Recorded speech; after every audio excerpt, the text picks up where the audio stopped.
kita lihat di sini, sebenarnya apa sih yang bikin teman-teman overthinking ya? Kalau dari beberapa survei yang ditemukan itu adalah karena ketidakstabilan kondisi ekonomi kita saat ini nih, khususnya di ketenaga kerjaan Indonesia sekarang. Oke, menurut kalian nih, dengan kondisi yang saat ini kalian optimis atau cenderung pesimis nih? Boleh dong di chatnya disampaikan apa nih, optimis atau pesimis atau biasa aja, nggak peduli dengan ekonomi Indonesia atau gimana nih?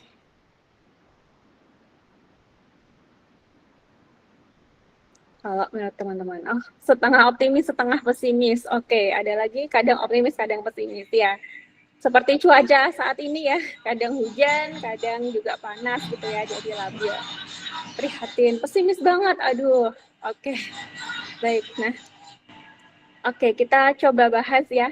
Jadi memang dengan isu-isu yang terjadi secara politik dan ekonomi beberapa periode ini memang agak tidak baik-baik saja gitu ya, karena ada demo dan sebagainya ya beberapa waktu yang lalu, ditambah lagi juga apa namanya, banyak sekali PHK yang terjadi begitu ya. Tapi kalau menurut data nih dari BPS sebenarnya kita cukup optimis ya, harusnya gitu. Nah, karena di tahun 2019 sampai 2025 ini sebenarnya terjadi penurunan jumlah tingkat pengangguran ya, dibandingkan dengan masa COVID ya tentunya, karena di masa-masa tahun 2020 itu kan cukup sangat kritis sekali ya kondisi waktu itu, banyak yang kehilangan pekerjaan, kemudian juga banyak yang mengalami apa namanya, usahanya gulung tikar dan sebagainya. Namun makin ke sini kita cukup bisa survive gitu ya, dan ternyata memang pelan-pelan kita lebih baik ya dari tahun-tahun sebelumnya, dan semoga ini akan menjadi perkembangan yang cukup baik juga di tahun-tahun selanjutnya, sehingga perlu kita juga tetap optimis dengan kondisi ini. Meskipun demikian juga kalau secara perbandingan pencari kerja dan lowongan kerja di Indonesia sebenarnya tetap masih ada gap yang terjadi ya antara jumlah lowongan kerja terdaftar dan juga pencari kerja terdaftar, di mana jumlah lowongan ini jumlah tenaga kerja yang terdaftar, pencari tenaga kerja ini ternyata lebih tinggi daripada lowongan kerja yang terdaftar. Artinya belum semua lowongan kerja yang ada itu bisa menyerap tenaga kerja saat ini. Oke, mungkin bisa next. Nah, kalau kita menilik lebih jauh ya, industri sekarang itu padahal juga bisa dibilang cukup bagus gitu ya, ada perkembangan, terutama di startup kalau teman-teman tahu ya. Jadi perkembangannya cukup bagus ya, hanya saja memang tidak 100% bisa menyerap tenaga kerjanya. Kenapa ini bisa terjadi begitu? Karena kalau kita melihat isu-isu saat ini, kalau melihat ya, padahal Gen Z dan milenial ini secara angka itu cukup besar gitu ya, menyumbang populasi di Indonesia, ada 54% ya, setengahnya sendiri itu dikuasai Gen Z dan juga milenial. Namun ternyata perusahaan ini juga masih kesulitan nih cari talenta-talenta yang sesuai dengan kompetensi yang ada di perusahaan, terutama di bidang-bidang digital begitu. Next. Oke, nah ini ya. Jadi salah satu alasan rendahnya keterserapan tenaga kerja di Indonesia ini ternyata lebih banyak adalah ketidaksesuaian dengan keterampilan. Yang mungkin perusahaan ini butuh orang yang punya skill digital, tapi untuk yang para pendaftarnya ini ternyata belum memenuhi hal-hal tersebut ya. Yang lainnya ternyata juga didominasi oleh sektor informal, di mana banyak juga yang sekarang terjun ke entrepreneur sehingga tidak terrecord gitu ya. Nah, lalu tingkat pengangguran terbuka tadi yang banyak ini sebenarnya didominasi oleh usia 15 sampai 29 tahun ya kalau secara grafik.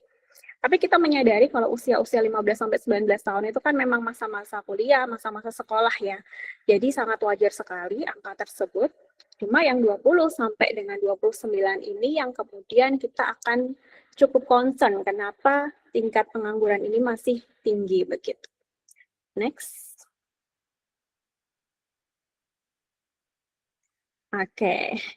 Nah, ini adalah siapa sih yang tadi menyumbang angka tersebut ya di usia-usia 19 sampai 24 tahun ini adalah Gen Z ya, di mana tahun kelahirannya ini tahun 97 sampai 2012 ya, atau kalau menurut McKinsey itu dari tahun 96 sampai 2010. Oke, kira-kira nih ini adalah kriteria Gen Z. Apakah teman-teman sesuai nih dengan ini atau nggak setuju nih dengan kriteria yang ini nih? Memang kalau kita bicara Gen Z, tentunya dia adalah mereka ini orang-orang yang digital native ya, hidupnya tidak bisa lepas dari teknologi karena memang ketika lahir itu ya, kita sedang memang revolusi, apa namanya, industrinya juga cepat sekali, terus tren-tren teknologi juga sangat cepat gitu ya. Kemudian orang-orang Gen Z ini juga visual, suka sekali dengan keindahan, keestetikan, makanya suka foto di tempat yang bagus gitu ya. Pembelajarannya itu juga lebih suka dengan video, dengan gambar dibandingkan dengan auditori atau mendengar gitu ya. Kemudian multitasking gitu ya. Gimana nggak multitasking gitu ya? Kerja aja bisa sambil nongki gitu ya. Kerja aja bisa sambil nongkrong ya kan.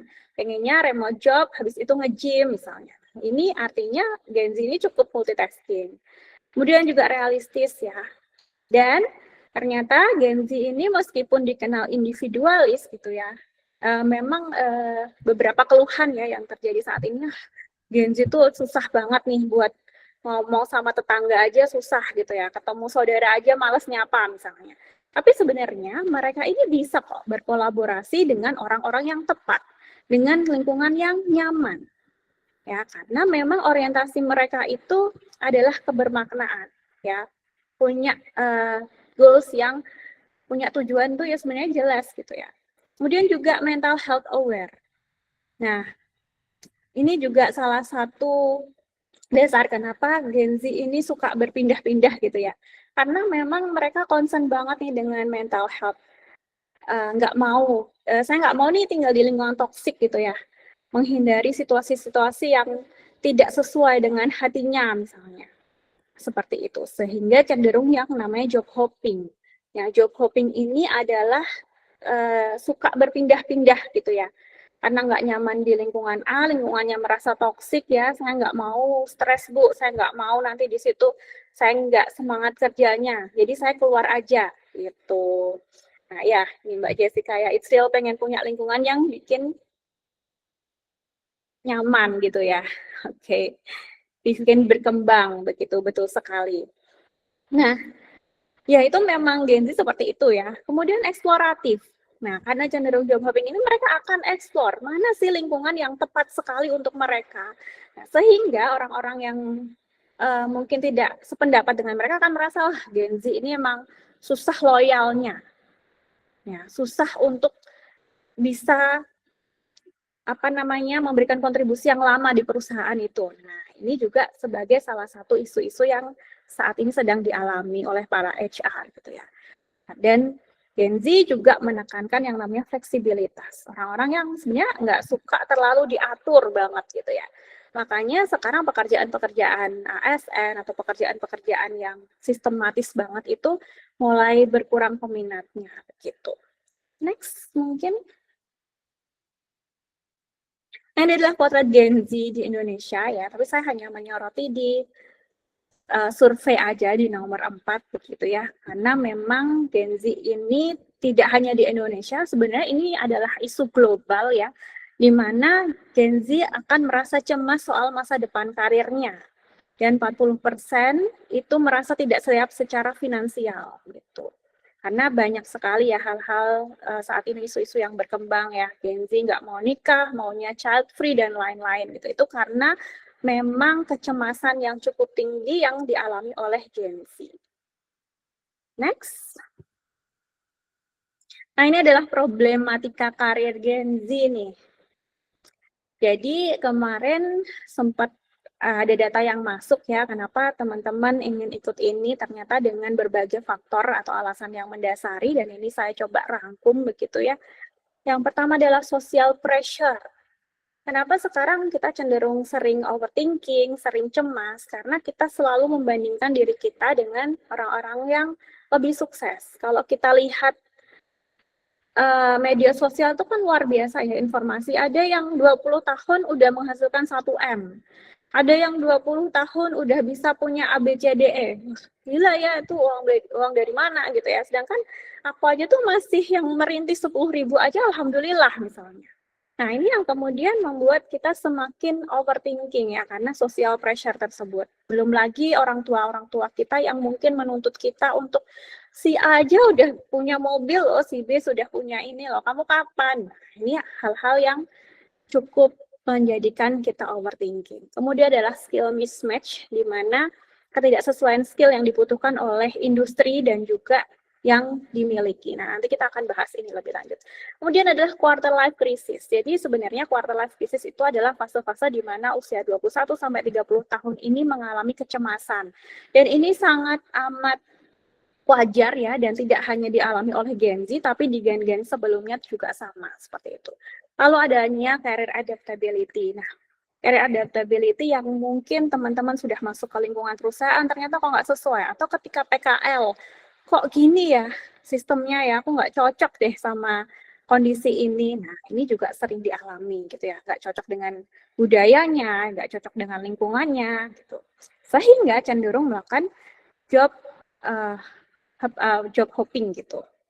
Nah, job hopping sendiri tadi sudah saya singgung ya di awal bahwa job hopping ini adalah kecenderungan untuk berpindah-pindah pekerjaan karena mencari lingkungan yang nyaman atau benefit-benefit yang diperlukan.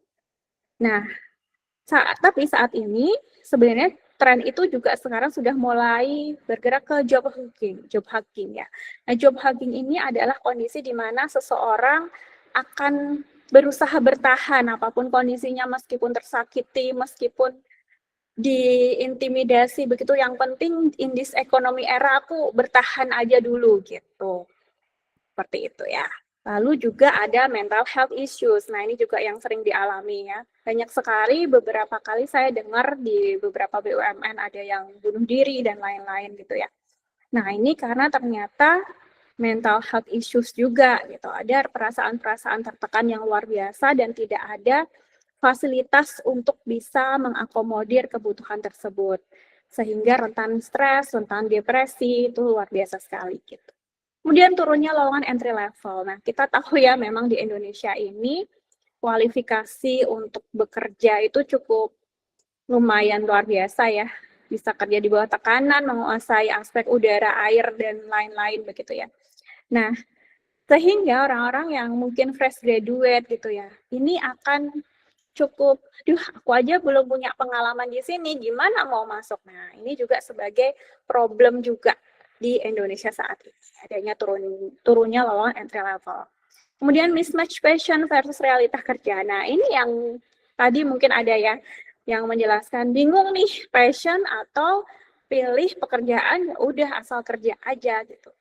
Ini yang kemudian juga menjadi isu saat ini ya, karena banyak juga ya influencer-influencer yang mengedepankan passion, ada juga yang lebih nggak apa-apa deh kerja, yang penting halal begitu. Nah, nanti gimana ini menyikapinya, nanti kita akan bahas di next berikutnya gitu ya. Nah, ini juga dulu. Wajarkah yang namanya overthinking gitu ya? Sebenarnya ini sangat-sangat wajar karena teman-teman di usia saat ini, di usia 20 sampai 30 tahun ini, kalau menurut Erikson ya, di lifespan development, itu ada yang namanya identity versus role conversion gitu. Jadi ada kebingungan peran dan identitas di sini. Karena kan teman-teman kalau dikatakan dewasa juga masih anak-anak, ya kan, masih pengennya banyak, masih pengen manja-manja gitu. Tapi kalau dibilang anak-anak kok ya nggak cocok gitu ya. Nah, ini yang namanya identity versus role conversion. Kalau teman-teman bisa mengatasi, teman-teman akan memiliki identitas yang tangguh, identitas yang sesuai begitu. Kemudian quarter life crisis ini juga sempat saya singgung juga di awal, di mana teman-teman ketika masa-masa 20 sampai 30 tahun ini akan mengalami kebingungan ya, kebingungan karir tentunya, dan ini sangat-sangat wajar sekali, tidak cuma dialami oleh Gen Z tapi juga oleh generasi-generasi sebelumnya. Dan ini juga sebagai isu global ya, tidak hanya di Indonesia saja. Jadi it's okay, wajar banget. Tapi yang namanya overthinking kalau kita pelihara terus-terusan, kita ya akan stuck-stuck aja. Malah kalau tidak ditangani, ini akan menyebabkan stres ataupun depresi. Sehingga, next slide. Oke, boleh next slide.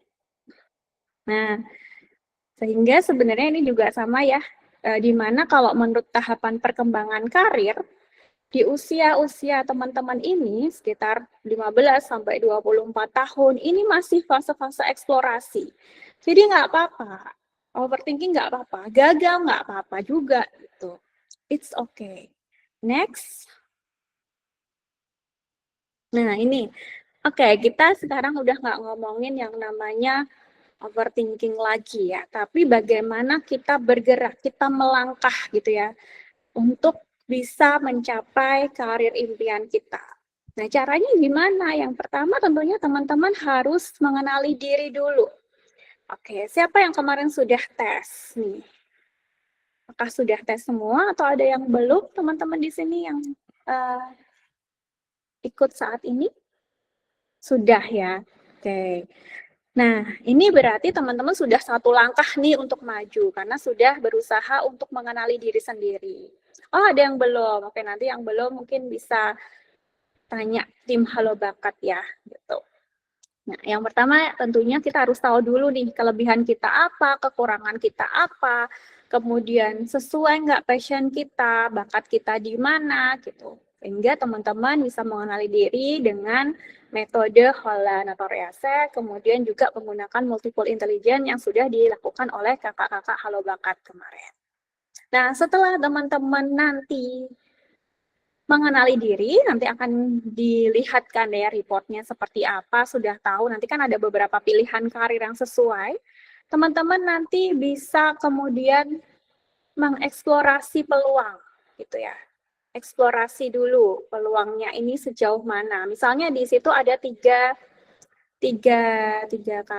karir gitu ya.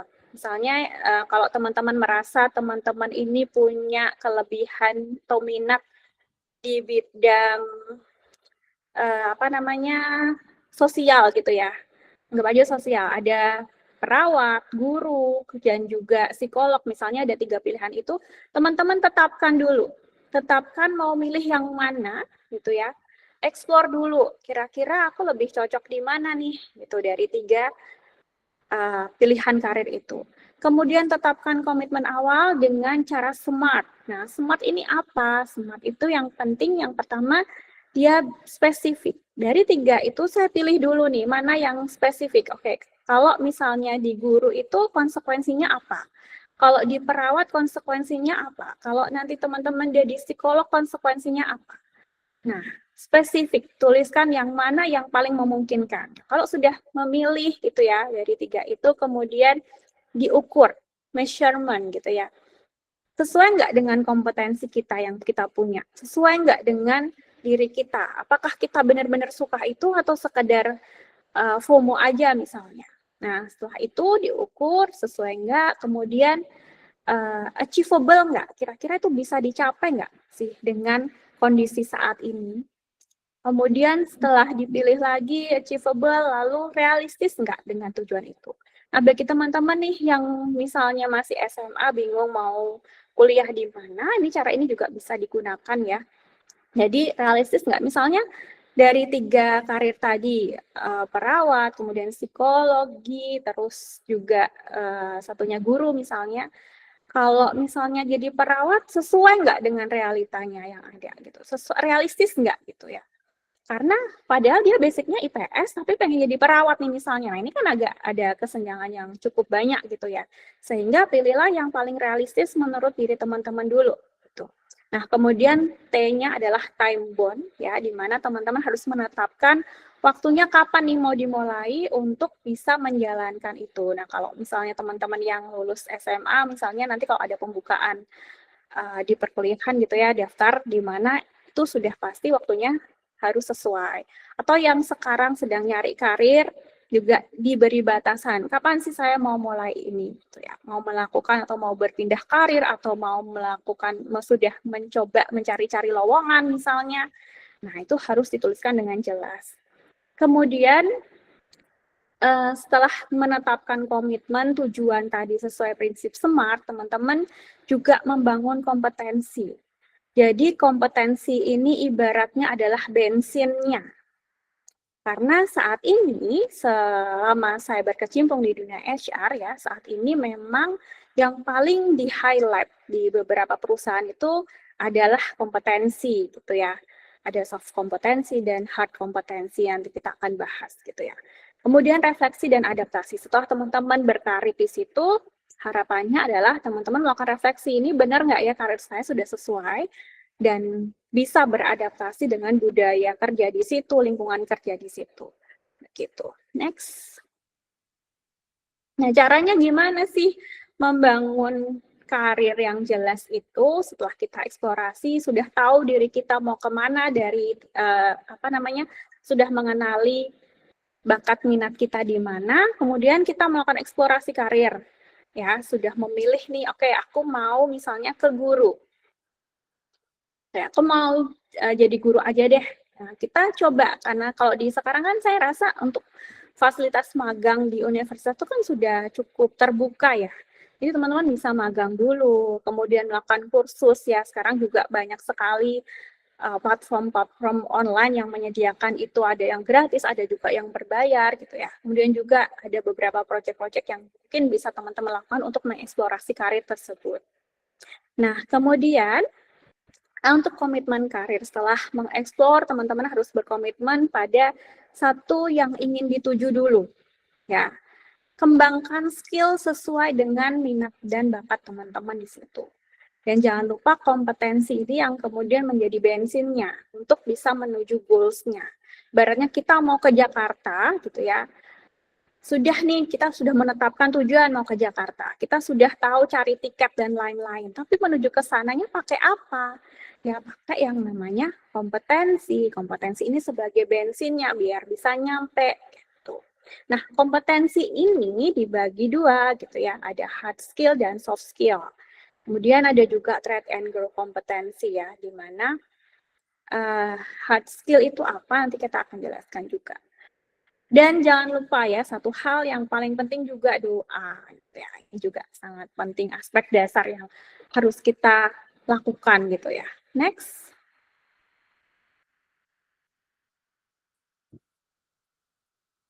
Nah, kompetensi ini apa? Setelah tadi kita melakukan mapping. Oke, kenapa nih? Oke. Setelah kita melakukan mapping, kita lihat dulu nih kompetensi kita itu sejauh mana kita lakukan identifikasi kompetensi. Karena saat ini sejauh saya melakukan interview ataupun proses rekrutmen di beberapa perusahaan, mereka itu sudah punya yang namanya kamus kompetensi untuk perusahaan mereka. Nah, teman-teman harus pahami itu sebelum melamar pekerjaan. Misalnya di perusahaan startup dan perusahaan konvensional, tentunya ini butuh orang-orang yang berbeda ya. Kalau di startup misalnya mereka butuh orang-orang yang bisa fleksibel, bisa growth mindset-nya, bisa terbuka, bisa inovatif. Sedangkan di perusahaan-perusahaan konvensional mereka nggak butuh itu.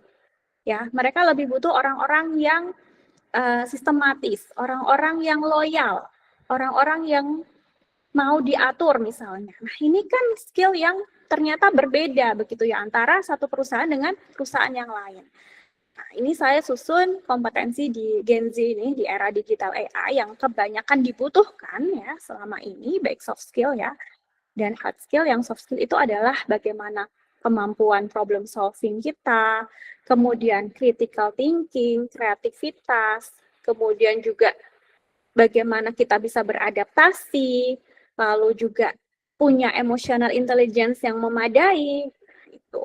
Kemudian kalau dari hard skill itu adalah ada digital literasi, data analis, bahasa asing, dan juga green skill. Nah, ini adalah skill-skill dasar ya sebenarnya yang meski teman-teman harus punya untuk menghadapi tantangan di era digital ini. Nah, kompetensi sendiri itu ada 3 ya, di mana kompetensi mencakup yang namanya knowledge, ya, pengetahuan, kemudian skill dan attitude. Jadi kalau misalnya hanya tahu aja nih, misalnya adaptability, ya saya sih tahu ya, saya tahu harus bisa beradaptasi dengan lingkungan. Tapi nggak punya skill di situ. Dan attitude-nya juga ternyata nggak bisa untuk bekerja, untuk bisa beradaptasi dengan lingkungan itu. Nah, artinya berarti Anda belum kompeten di bidang itu. Atau misalnya punya skill yang oke, itu ya, oke saya punya adaptasi, punya kemampuan beradaptasi. Tapi secara knowledge dia nggak tahu bagaimana sih caranya beradaptasi yang bagus dan lain-lain. Sehingga kompetensi ini bisa ditingkatkan melalui pelatihan, workshop ya, atau juga melalui sekarang juga banyak sekali ya platform-platform yang menyediakan peningkatan skill, terutama di hard skill juga ya. Dan basic hard skill juga yang teman-teman harus kuasai, salah satunya juga basic Microsoft Office ya, itu sudah sangat-sangat umum sekali yang harus kalian persiapkan juga mulai dari sekarang. Gitu. Next. Nah, ini adalah tren industri for Gen Z. Jadi meskipun memang pekerjaan-pekerjaan saat ini masih fokus juga ke ASN atau juga ke BUMN gitu ya, tapi ternyata sekarang banyak juga kok yang memilih ke pekerjaan yang lebih fleksibel, ya, pekerjaan yang menuntut di digitalisasi seperti teknologi dan startup, kemudian e-commerce dan bisnis, lalu juga ada di lingkungan dan energi terbarukan, industri kreatif, keuangan digital fintech, dan ternyata itu banyak sekali untuk sebenarnya mau kemana kita. Cuma kita harus menemukan dulu passion kita, harus menemukan dulu bakat kita agar apa? Agar kita nantinya bisa beradaptasi dengan lebih baik, lebih percaya diri, dan lebih meminimalisir yang namanya tingkat stres. Nah, misalnya teman-teman itu pengen daftar di sales misalnya, Bu adanya tuh sales gitu ya. Tapi ternyata kemampuan teman-teman baik itu skill komunikasi nggak bisa, kemudian teman-teman sendiri nggak suka ketemu orang lain. Nah, ini akhirnya apa? Akhirnya teman-teman akan tambah stres gitu ya. Belum lagi menghadapi lingkungan toksik misalnya. Ya udah gitu. Nah, pilihannya makanya kenapa mapping ini sangat penting supaya teman-teman bisa lebih tahu tentang dirinya dan bisa mengembangkan diri secara tepat ya, dan juga memilih pekerjaan mana yang sesuai dengan karakteristiknya. Begitu. Next. PNS atau pegawai negeri sipil menjadi Oke. salah satu pekerjaan yang banyak diimpikan oleh sejumlah orang. Namun, berbeda dengan pria ini, ia lebih memilih resign atau mengundurkan diri untuk berjualan ayam geprek. Melalui akun sosial media TikTok milik Koki.geprek, pria bernama Randi Alim S mengunggah kisahnya pada Jumat, 18 Agustus 2023. Diketahui selama 13 tahun Randi jadi PNS di Direktoral Jenderal Pajak dengan gaji terakhir 15 juta rupiah per bulan. Melalui unggahan ceritanya tersebut, ia sengaja keluar dari Dirjen Pajak dengan gaji pokok 3 juta rupiah dan tunjangan kinerja 12 juta rupiah dengan total gaji per bulan 15 juta rupiah. Diketahui pria bernama Randi tersebut merasa jenuh setelah 13 tahun bekerja. Randi memilih berjualan ayam geprek dan membagikan resepnya agar orang lain bisa membuka usaha yang sama. Kini Randi lebih fokus melakukan live streaming dan membagikan resep ayam geprek pada para penontonnya. Randi juga bersyukur karena banyak yang bisa membuka usaha sendiri karena resep yang ia bagikan. Ia juga menceritakan banyak yang berterima kasih karena bisa kembali menafkahi keluarga setelah PHK saat pandemi COVID-19 lalu. Hingga saat ini ia telah memiliki jumlah pengikut sebanyak 1,1 juta pengikut di TikTok. Sosok Randi Alam telah mendapatkan banyak pujian dari netizen karena niat baiknya, berbagi resep ayam geprek agar orang lain bisa membuka lapangan pekerjaannya sendiri. Oke, mungkin bisa di-pause dulu ya. Jadi, tapi kita juga harus tahu ya, setelah kita punya meskipun sudah ada kompetensi, sudah punya karir mapping gitu ya. Ternyata karir itu sebenarnya adalah proses perjalanan hidup. Setiap tahap itu bisa berubah, bahkan juga bisa pindah jalur. Yang mungkin awalnya passionnya di melukis, tiba-tiba teman-teman sudah mengeksplor diri dengan misalnya entrepreneur dan ternyata suka. Nah, ini juga bisa jadi gitu ya. Jadi jangan menutup semua pintu gitu ya. Tapi bagaimana kita menemukan pintu tersebut ya, yang mungkin ternyata kita lebih suka dan lebih nyaman di dalam pekerjaan tersebut. Oke, next. Nah, ini juga beberapa teman-teman ya yang ternyata karirnya ini nggak sesuai dengan basicnya sebelumnya. Kalau sekarang ya Pak Purbaya itu yang sedang ngetren banget gitu ya. Ternyata beliau ini S1-nya di Teknik Elektro dan saat ini justru menjadi Menteri Keuangan. Nah, ini mungkin teman-teman juga nantinya mungkin S1-nya ambil apa, ternyata nanti di tengah perjalanan pengen S2-nya ambil apa begitu ya. Nah, ini ternyata juga bisa gitu ya. Nggak masalah. Kemudian Tasya Farasya gitu ya yang ternyata lulusan dokter gigi malah justru sekarang jadi influencer di bidang kecantikan. Nah, ya itu tadi ternyata karir itu bisa berubah gitu. Karir itu tidak selalu lurus gitu ya. Ada banyak hal yang perlu kita eksplor lagi gitu. Kemudian ini juga KFC ya, meskipun sudah 1009 kali ditolak gitu ya. Ternyata kesuksesannya malah justru di usia 70-80-an nih waktu itu. Dan juga Jack Ma yang sudah berkali-kali gagal gitu ya. Nah ini baru 2 kali gagal, udahlah Bu, nggak mau lagi ya, sudah putus asa gitu ya. Nah jangan sampai seperti itu. Jadi mau nggak mau kita harus tetap bertumbuh, kita coba kenali diri sebaik mungkin, dan nanti bagi teman-teman yang memang pengen tahu lebih banyak, bisa juga konsultasi ke ke ahlinya gitu. Next. Oke, jadi mungkin cukup itu ya materi untuk hari ini gitu ya. Thank you. Jadi setiap langkah kita awali dengan sekali langkah dulu untuk mencapai tujuan yang kita impikan. Oke, begitu teman-teman. Oke, saya kembalikan lagi ke Mbak Safa. Oke, terima kasih Kak Cahya. Materi yang sangat insightful dan mudah dicerna ya teman-teman ya. Tadi ada kalimat yang menarik gitu ya Kak Cahya. Karir itu adalah perjalanan hidup. Setiap tahap bisa berubah atau bisa pindah jalur gitu. Nah, sebelum lanjut, jadi kita ini ada kuis Kak Cahya buat teman-teman. Jadi seputar materi yang sudah disampaikan Kak Cahya tadi.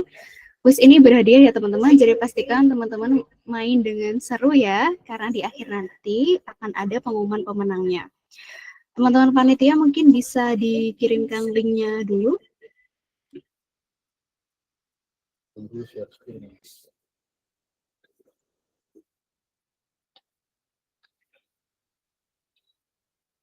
Bisa kita join my quiz itu di dulu join my quiz. Oke, mungkin teman-teman bisa coba join myquiz.com di Chrome-nya.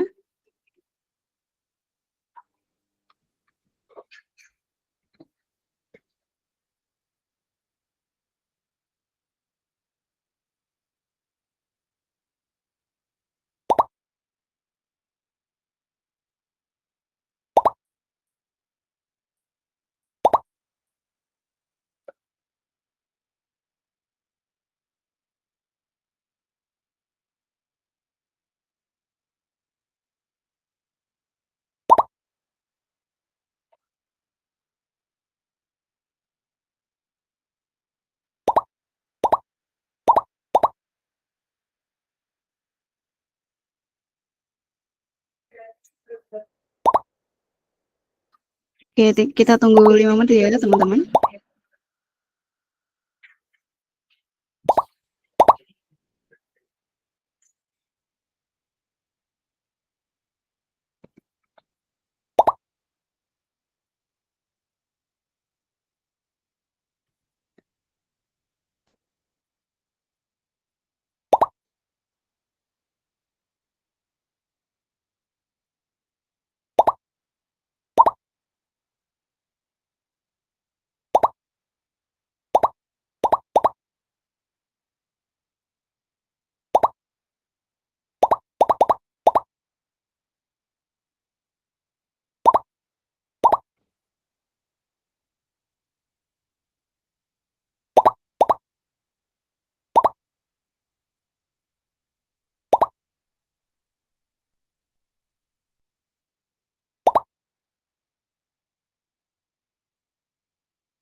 Oke, buat teman-teman yang belum masuk, silahkan bisa join, karena nanti ada hadiah e-wallet dari kami sebesar 50.000 per orang. Silahkan masuk teman-teman.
Oke teman-teman bisa kita mulai sekarang ya.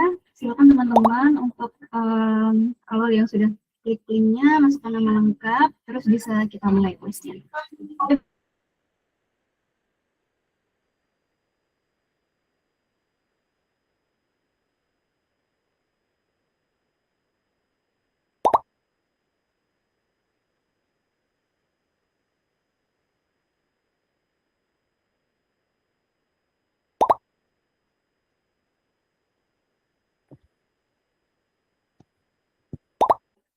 Hmm?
Oke, teman-teman, terima kasih untuk partisipasinya dan selamat untuk para pemenang. Ada Agi Ramadan, Afri, dan juga satu lagi siapa ya tadi ya teman-teman. Oke, jangan lupa bagi para pemenang, setelah acara ini silahkan bisa WA ke nomor admin Halo Bakat yang ada di grup WA webinar kita ya teman-teman. Dan jangan lupa untuk follow Instagram kita di @halobakat.com.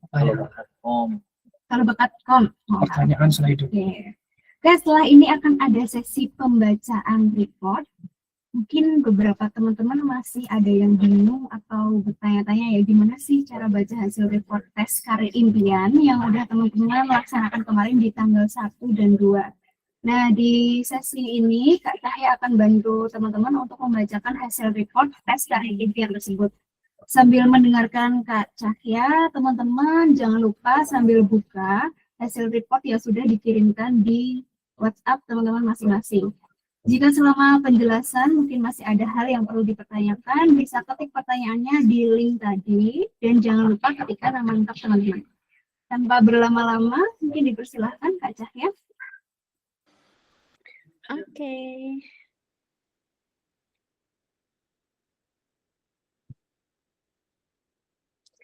Oke, teman-teman sudah dapat semuakah hasilnya yang sudah tes tentunya?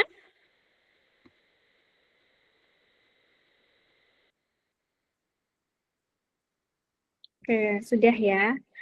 Oke, nah ini saya coba untuk membaca gitu ya, salah satu dari sekian peserta gitu ya. Nah ini Riasek ini sekali lagi untuk mengukur 6 bidang, 6 aspek gitu ya. Nah ini kebetulan yang atas nama Habain Anissa ya. Jadi Riasek sendiri mengukur beberapa aspek realistis, investigatif, artistik, sosial, enterprising, dan konvensional.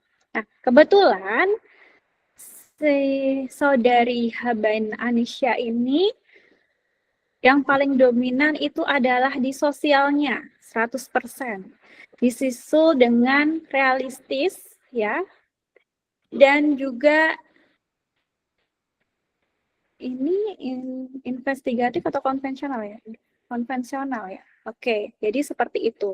Nah, sosial tuh yang seperti apa sih? Artinya orang-orang yang punya jiwa sosial itu yang suka dengan berbagi dengan orang lain, ngomong dengan orang lain, bisa jadi pendengar yang baik gitu ya. Kemudian kalau realistis ini lebih kepada orang-orang yang suka dengan pekerjaan-pekerjaan praktis ya. Artinya dia nggak suka terlalu banyak teori. Pokoknya kalau misalnya sudah dapat pekerjaan langsung dikerjain kayak gitu.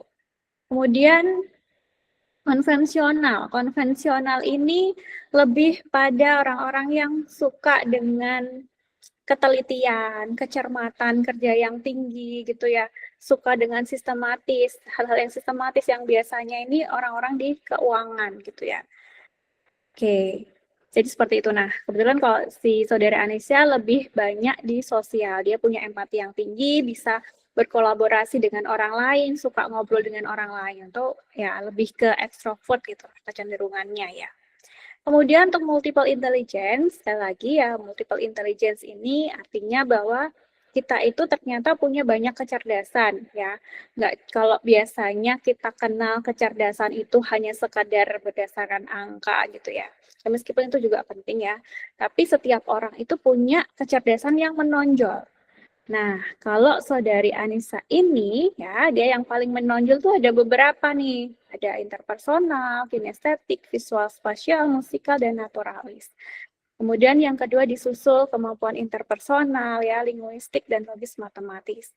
Nah, berdasarkan dua hal tadi, antara minat dan juga preferensi bakatnya, maka rekomendasi karirnya itu yang pertama, di kategori pertama adalah sebagai manajer periklanan dan promosi ya, karena tadi kebutuhan untuk influence banyak orang, untuk ketemu banyak orang gitu ya.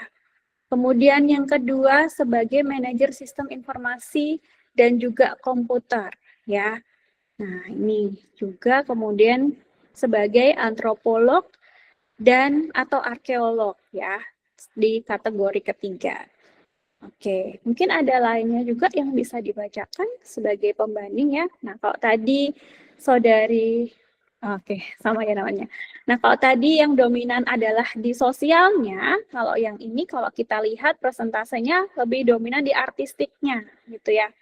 Kemudian disusul investigatif dan juga enterprising, seperti itu. Nah, artinya dia ini suka hal-hal yang visual ya, kreatif begitu ya.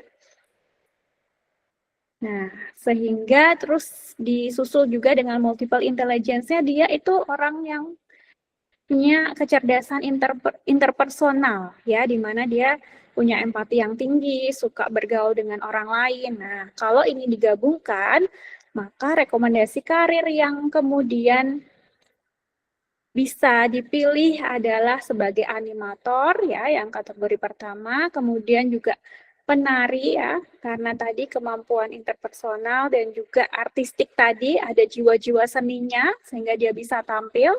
Kemudian desainer industri seperti itu. Nah, tapi di Halo Bakat sebenarnya ada banyak sekali keterangannya ya. Kalau nanti teman-teman butuh informasi yang lengkap dan kategori yang cukup memadai, yang cukup banyak begitu ya, nanti teman-teman bisa menghubungi tim Halo Bakatnya. Gitu. Oke, sudah dapat semua ya? Atau ada yang masih belum dapat untuk hasilnya? Silakan nanti teman-teman bisa menghubungi kakak-kakak di Halo Bakat.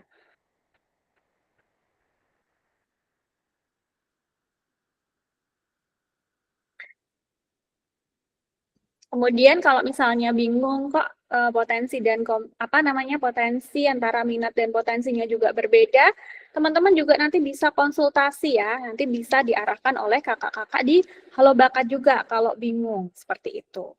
Jadi jangan khawatir kalau misalnya masih belum puas gitu ya, nanti teman-teman langsung aja hubungi tim Halo Bakat supaya bisa mendapatkan kejelasan arah, kejelasan karirnya seperti itu. Oke, ini ada pertanyaan ya, maksud dari visual spasial itu adalah kemampuan keterampilan kita membayangkan gitu ya, berimajinasi itu. Biasanya nih bidang-bidang arsitek seperti itu ya di visual spasial itu. Membayangkan bentuk atau desainer seperti itu di visual spasial biasanya begitu. Gitu Kak Anindya.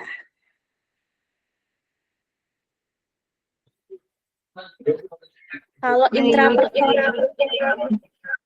Oke, satu lagi nih. Kalau intrapersonal itu ke dalam diri. Jadi kita itu punya stabilitas emosi yang baik, bisa mengelola emosi kita dengan tepat. Nah, itu adalah kemampuan intrapersonal. Biasanya kayak pelatih yoga atau tokoh-tokoh yang agak spiritual gitu ya. Biasanya intrapersonalnya bagus. Gitu.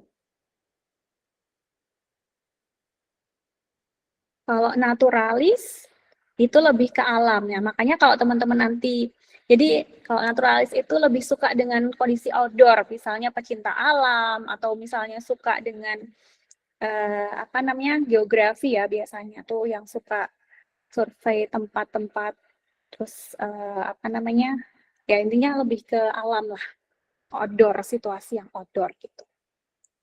Nanti kalau teman-teman pengen tahu lebih lengkapnya, nanti bisa dapat lengkapnya ya kakak-kakak ya di Halo Bakat ya. Nanti di situ ada penjelasan yang lebih lengkap lagi begitu.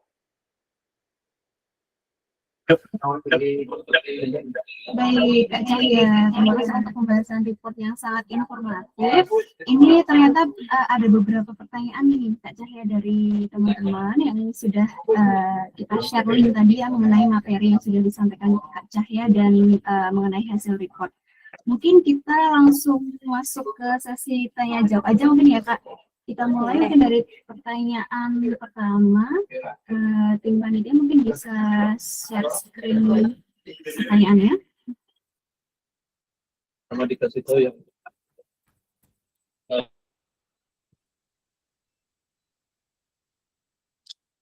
Ya. Nah, waktu terbatas mungkin ya ini Kak. Jadi kita ini beberapa pertanyaan yang mungkin menarik dan bisa mewakili pertanyaan-pertanyaan teman yang lain seperti itu. Mungkin yang pertama nih Kak, dari Kak Salsa. Mm-mm. Kebanyakan Gen Z sekarang clueless dan disetir standar sosial media. Benar nggak teman kalau kerja jangan pilih-pilih? Sayangnya yang sarjana pun masih banyak yang ngangguran. Gitu kan itu Kak. Oke.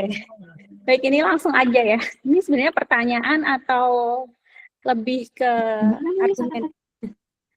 Jadi ya memang tadi ya saya bilang kalau salah satu masalahnya itu adalah social pressure yang dirasakan oleh Gen Z, di mana lebih banyak bukan disetir ya, tapi karena lebih banyak melihat sosial media gitu ya.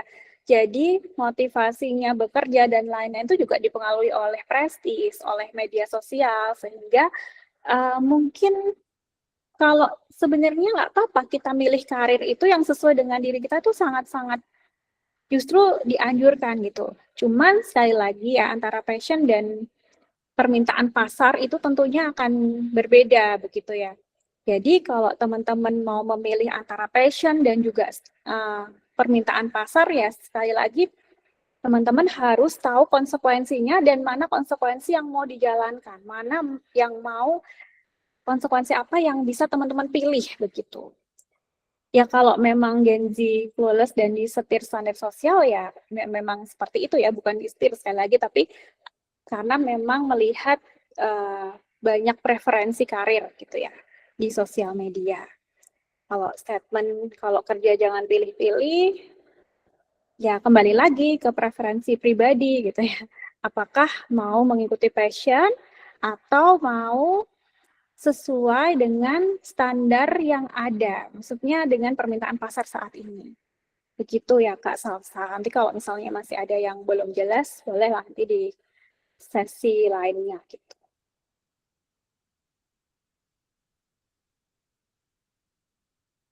Oke. Mungkin lanjut pertanyaan selanjutnya Kak. Dari Leni Fitrianisi. Report hasil tes yang sudah saya kerjakan menunjukkan rekomendasi karir saya.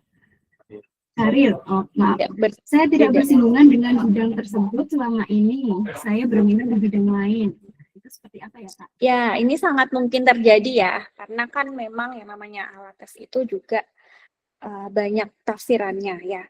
Dan sebenarnya ini harusnya kalau misalnya ada gap antara karir report secara potensi yang ada dan juga secara aktualnya, ini nanti teman-teman bisa konsultasi ya, konsultasi dengan profesional. Jadi berdasarkan, kadang kita pun ketika interview itu kan berdasarkan hasil psikotes gitu ya, hasil psikotes aja kadang berbeda dengan performanya. Nah, gap-gap ini yang kemudian kita biasanya akan lakukan evaluasi secara lebih lanjut.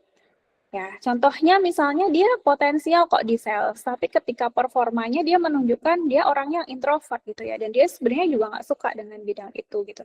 Nah, nanti sehingga perlu adanya konsultasi lebih lanjut gitu ya, supaya career mappingnya ini lebih match lagi begitu. Itu ya Kak Leni ya.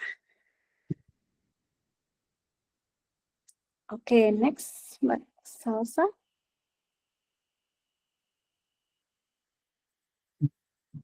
Oke, kita next ke pertanyaan selanjutnya.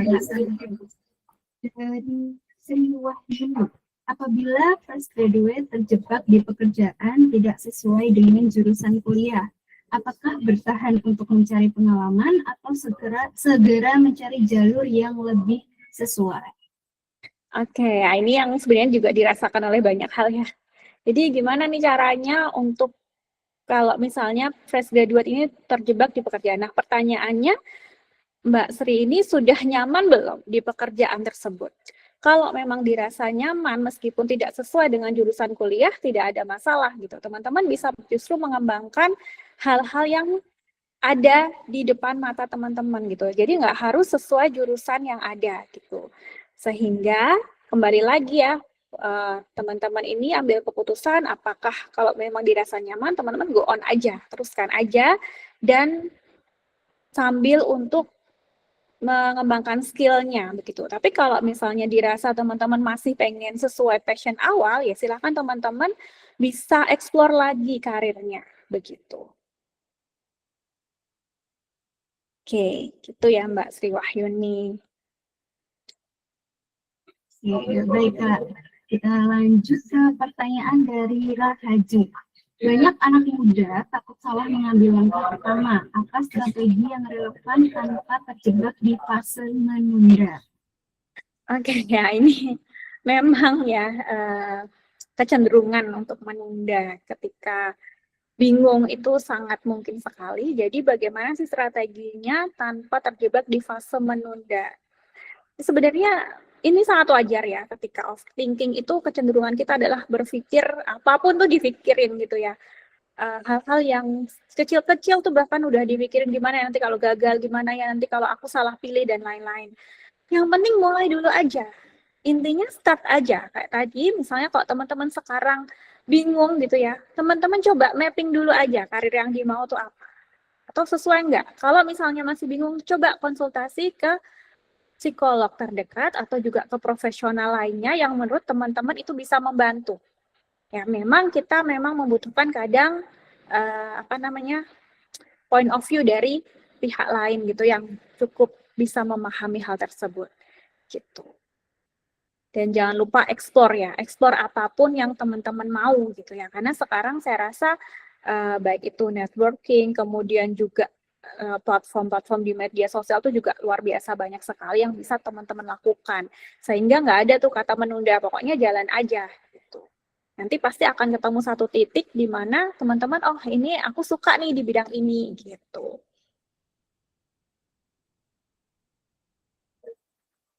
Oke, mungkin kita lanjut ke pertanyaan dari Bernardine Reynardo ya Kak.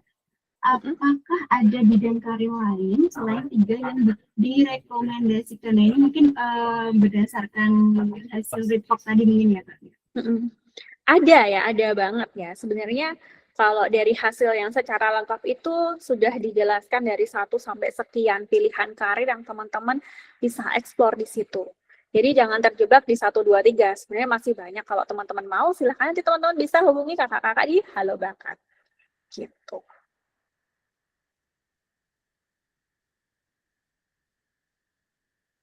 Oke, mungkin pertanyaan ini tanpa nama ini ya, sepertinya Kak. Kalau semua kategori 2 positif itu gimana ya Kak? Misalkan hasil report tadi juga Semua kategori ini di hasil yang mana nih? Hasil yang reasek atau di multiple intelligence? Oh, ini ya. Tidak ada pilihan pertama gitu ya. Oke, ya berarti memang kecenderungannya banyakkan yang di opsi kedua ya. Itu nanti akan ada presentasenya ya Kak ya. Kalau teman-teman nanti ada hasil reportnya yang lebih luas, di situ sudah ada keterangannya. Jadi kalau di kategori 2 itu artinya presentasenya itu termasuk dalam bakat yang lain gitu. Nanti teman-teman bisa kok lihat dan baca hasilnya yang lebih lengkap lagi gitu.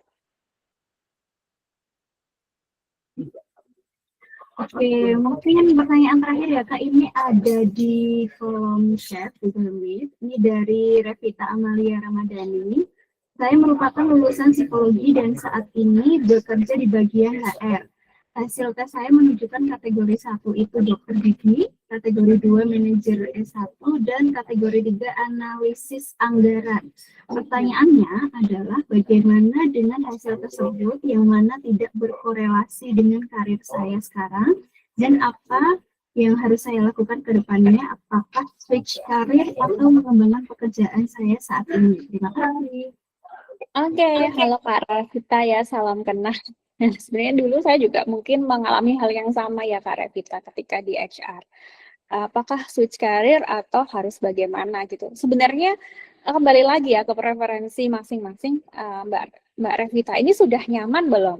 Saya rasa sebenarnya pekerjaan-pekerjaan itu kan nggak cukup di 3 aja ya. Sebenarnya masih ada pekerjaan-pekerjaan pilihan lainnya yang sudah disusun oleh tim Halo Bakat gitu ya. Jadi misalnya nih analis anggaran yang artinya Mbak Revita ini orang yang cukup teliti ya, cukup sistematis. Nah, sebenarnya di HR pun itu juga digunakan gitu ya, kemampuan itu. Jadi menurut saya ketika Mbak Revita itu sudah nyaman, sudah paham nanti tujuan karirnya ke depan mau apa gitu ya, nggak apa-apa, go on aja. Tapi kalau Mbak Rafita merasa sebenarnya Mbak Rafita masih tertarik dengan pekerjaan yang lainnya, Mbak Rafita coba eksplor lagi ya. Misalnya dengan ikut kursus-kursus yang lain atau apa gitu ya. Nah sebenarnya saya tuh punya cerita sebelum ditutup ya. Jadi ada satu teman saya, dia itu passionnya di bidang olahraga dan memang hasil tesnya mengatakan dia ini cocok di atlet gitu ya, kecerdasannya kinestetik gitu. Nah kemudian dia di HR juga. Dia merasa kalau ya saya juga suka gitu ya dengan HR ini karena sebagai secara apa ya, secara passion sebenarnya nggak begitu, dia lebih memang fokusnya di atlet. Tapi dia tetap bisa melakukan kedua hal tersebut gitu ya. Jadi setiap jam kerja Senin sampai Jumat dia ini fokus di HR. Nah, Sabtu Minggu dia buka kelas tenis. Karena dia itu basicnya memang sebelumnya atlet tenis. Jadi teman-teman nggak usah khawatir ketika passion dan juga realita di kerjaan itu berbeda, teman-teman masih bisa kok ambil side job atau teman-teman bisa juga mengembangkan hobi teman-teman. Jadi sekali lagi karir itu nggak cuma lurus ya jalannya, tapi kita bisa berlawanan arah, kadang juga nabrak kanan kiri, gagal, it's okay gitu. Itu Mbak Revita.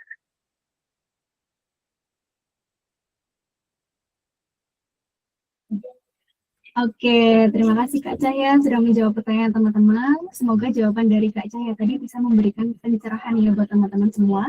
Sekali lagi ya teman-teman, mungkin tadi juga sudah disampaikan oleh Kak Cahya bahwa karir itu adalah perjalanan hidup gitu ya Kak. Jadi setiap tahap itu bisa berubah atau bisa pindah ke jalur seperti itu. Nah mungkin sebelum kita tutup dari Kak Cahya, adakah closing statement mungkin buat kita semua? Ya, closing statement-nya sebenarnya saya paham ya teman-teman ini sedang masa overthinking. Sekali lagi jangan sampai overthinking itu berhenti di sini aja, tapi yuk kita bergerak, kita melangkah, kita coba kenali diri kita, kelebihan kelemahannya, kemudian kita explore lagi sesuai apa yang kita mau dan take action aja. Semoga teman-teman nanti menemukan karir terbaiknya ya, dan jangan takut untuk gagal. Mungkin itu sih Mbak Safa ya dan teman-teman. Iya, oke. Terima kasih Kak Cahya. Setelah ini mungkin kita ada sesi foto dulu ya Kak bersama teman-teman. Mungkin buat teman-teman dipersilahkan untuk on cam dulu.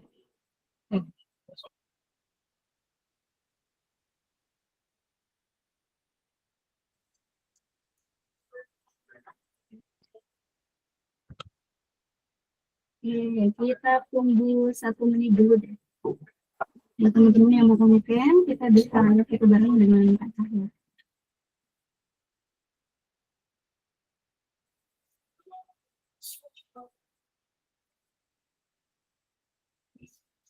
Iya.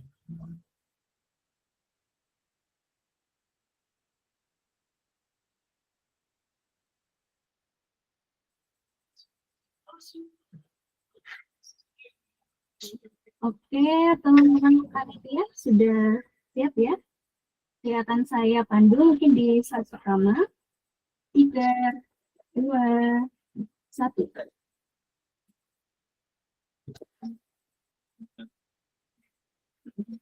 Slide kedua. 3, 2, 1.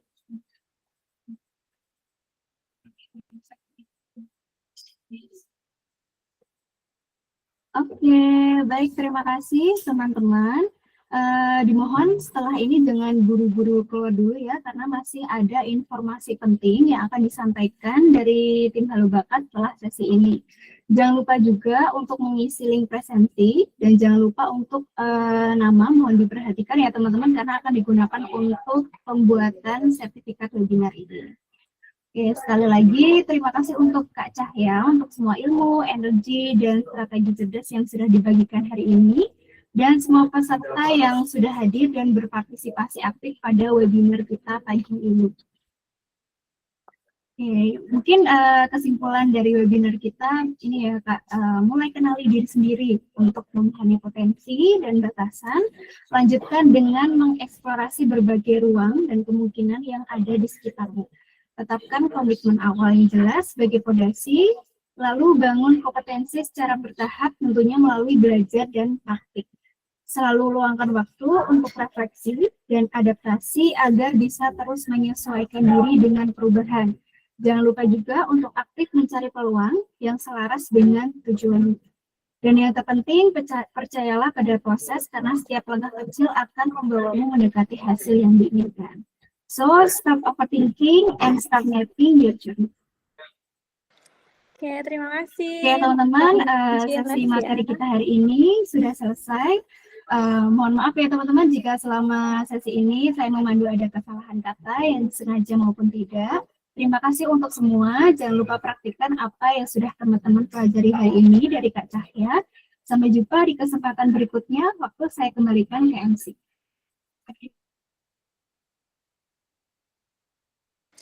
Maaf, ini sudah boleh leave Zoom kah saya?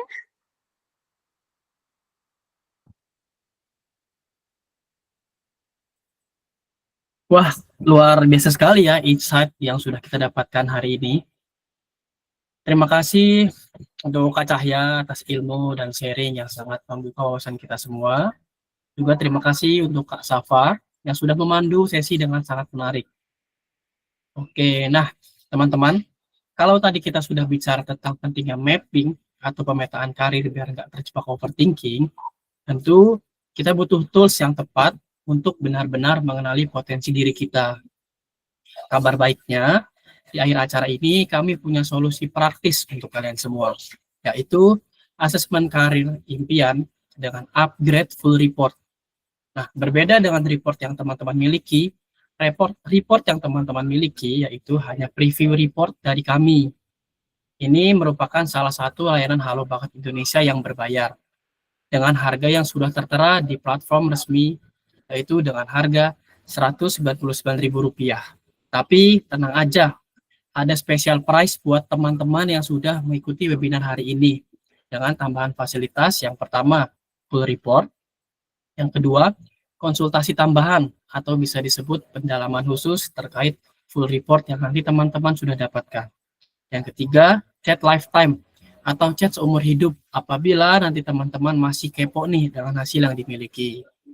Nah, tapi apakah Halo Bakat Indonesia hanya punya asesmen tes karir impian saja?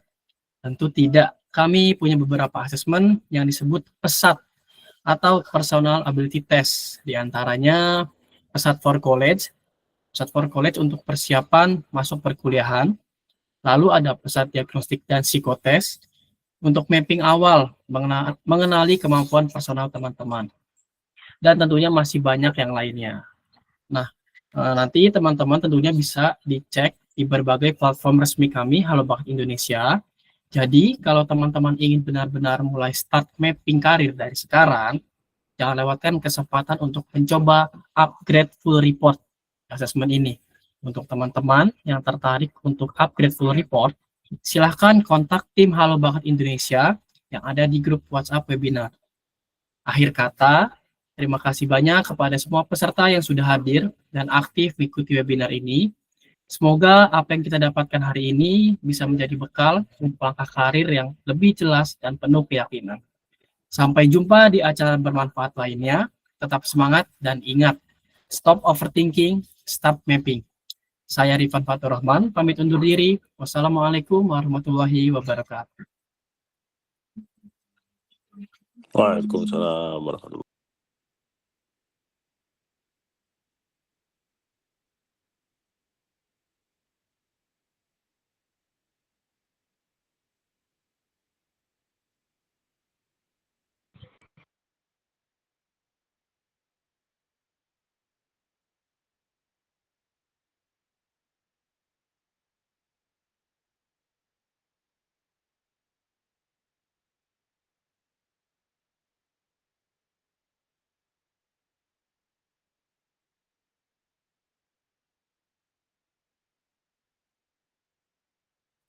Oke, sepertinya sudah selesai, tapi ada Mbak Gisal atau Mas Gisal ini yang mengangkat tangan. Apakah ada yang ingin dipertanyakan?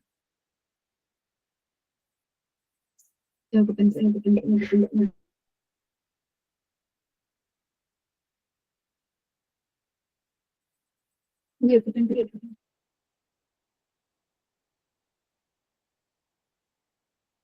Oke, terima kasih semuanya. Selamat melanjutkan aktivitas. Saya izin live ya. Materinya apa dong? Oke, terima kasih Kak. Suka deh.